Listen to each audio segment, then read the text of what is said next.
Sir, crime scan में आपका स्वागत है। आज जो आप पत्रकार परिषद ले रहे हो, इसका उद्देश्य क्या है? देखिए, आज का जो दिन है बड़ा महत्व है। सारी दुनिया में आज जागतिक अल्पसंख्यक हक दिवस के रूप में मनाया जाता है।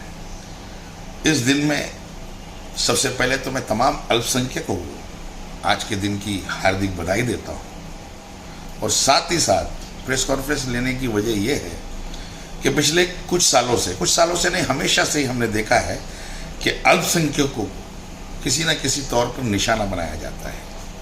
वो बात अलग है कि भाजपा केंद्र की सरकार के सत्ता में आने के बाद ये हमले और भी ज़्यादा तेज हो गए। आपके मीडिया के माध्यम से, सोशल मीडिया के माध्यम से आए दिन हत्याओं जैसी खबरें आती रहती है। विशेषकर इनका निशाना अल्पसंख्यक में मुस्लिम समाज, बौद्ध समाज, क्रिश्चियन समाज, सिख समाज, ये हमेशा से होते आए हैं, मच रहा है। ये हम मीडिया के माध्यम से देख रहे हैं, जो बहुत ही निंदनीय है। ऐसा कहा जाता है कि जिस देश में लोकतंत्र है, सेकुलरिज्म कहते हैं, लोकतंत्र कहते हैं, डेमोक्रेसी कहते हैं, जहाँ का अल्पसंख्यक सुरक्षित ना हो, उनके अधिकारों का हनन होता हो, वहाँ किसी प्रकार की कोई डेमोक्रेसी बाकी नहीं रह जाती। तो आज देश में डेमोक्रेसी कहीं दिखाई नहीं दे रही है। सर, लेकिन ऐसा हमेशा देखा गया कि इलेक्शन के पहले ये सारी चीज़ें सामने नजर आती है। देखिए, इलेक्शन के पहले नहीं, ये जब से मोदी सरकार आई है, मैंने कहा कि इनके हमले तेज हो गए हैं। उसके कारण है भाजपा के मंत्री, उनके नेता या उनके सरपरस्ती में चलने वाली संस्था या तंजीम, वो जानबूझकर ऐसे लोगों को, हत्यारों को प्रोत्साहन देती है, उनको मान सम्मान के दिया है। तो ऐसी हत्याओं के लिए उकसाने का काम, उनको बढ़ावा देने का काम भाजपा के नेतृत्व में चलने वाले लोग और असामाजिक तत्वों के लोग ये कर रहे हैं। सर, उनका हमेशा कहना था सत्ताधारी पार्टी का कि 70 साल में आपने क्या किया। 70 साल में जो किया है सारे देश की जनता देख रही, उसी को तो आज मोदी जी बेच रहे हैं। एक एक करके 7 सालों में उन्होंने बेचने की कगार पे ला दिया। आज देश के जो हालात है, अगर देश का वास्तव में आप देखोगे तो आज गरीबी रेखा इतनी नीचे आ गई है कि दूसरे देश की तुलनाओं में बड़ी शर्म की बात है। आज उन्होंने युवाओं को 2 करोड़ युवाओं को रोजगार देने की बात कही थी, मगर आज करोड़ों युवा जो है बेरोजगार हो गए। हमने देखा कोविड काल की स्थिति की महामारी थी, मगर एक सरकार का दायित्व होता है, उनकी जिम्मेदारी होती है कि उनकी मदद करना। हमने देखा ऑक्सीजन की कमी रही, हमने देखा बेड की कमी रही। नोटबंदी भी उन्होंने बिना किसी को पूछे एक प्रकार से तानाशाही के तौर पे उन्होंने लागू की, जिसके परिणाम आज देश भुगत रहा है। नोटबंदी की, उसके बाद में जीएसटी, गरीबों की जेब पर इन्होंने हर तरीके से डाका डाला, पेट्रोल के माध्यम से, घरेलू गैस के माध्यम से, और गरीबों को लूट कर वो जेब इन्होंने पूंजीपतियों की भरी।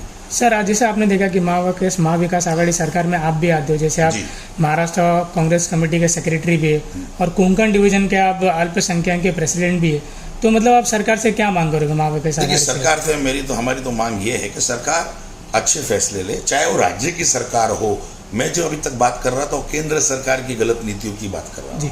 और जहां जिस राज्य में बीजेपी शासित सरकार है, वहीं जैसा कि एमपी का मामला है, एमपी के अंदर अभी पिछले हफ्ते की बात है कि जहां पर एक मिशनरी स्कूल के अंदर हमला किया गया, बच्चे मैथ्स का एग्जाम दे रहे थे, परीक्षा दे रहे थे, तो क्या असर पड़ेगा, क्या भविष्य को दे रहे हैं।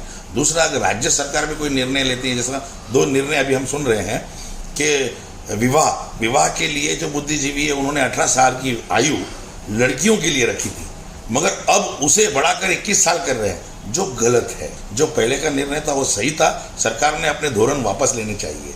दूसरा, एक और धोरण राज्य सरकार लेने जा रही है कि मदिरा जो वाइन है हर दुकानों पे बेची जाएगी, हर दुकानों पे मिलेगी, वो भी गलत है। उसका भी हम निषेध करते हैं, विरोध करते हैं। क्या आप नस्लों को तबाह करना चाहते हैं, युवा नस्ल को बर्बाद करना चाहते हो? तो इसका हम विरोध करते हैं। और तीसरा और एक मुद्दा है, जो जिला अधिकारियों को, मैं महाराष्ट्र राज्य की सरकार ही नहीं, तमाम राज्य की सरकारों को मैं कहना चाहता हूं कि पंत प्रधान 15 कलमी जो कार्यक्रम है उसकी कोई भी अमल बजावनी नहीं हो रही। अल्पसंख्यक कल्याण समिति जो बनी है उसकी बैठक हर महीने होना चाहिए और उसके माध्यम से अल्पसंख्यक समाज का काम होना चाहिए। आज सिर्फ केवल मुस्लिम समाज ही त्रस्त नहीं है, आज ईसाई त्रस्त है, आज बौद्ध त्रस्त है, आज जैन भी त्रस्त है। हमने देखा किसी न किसी, आज सिख भी तरस है।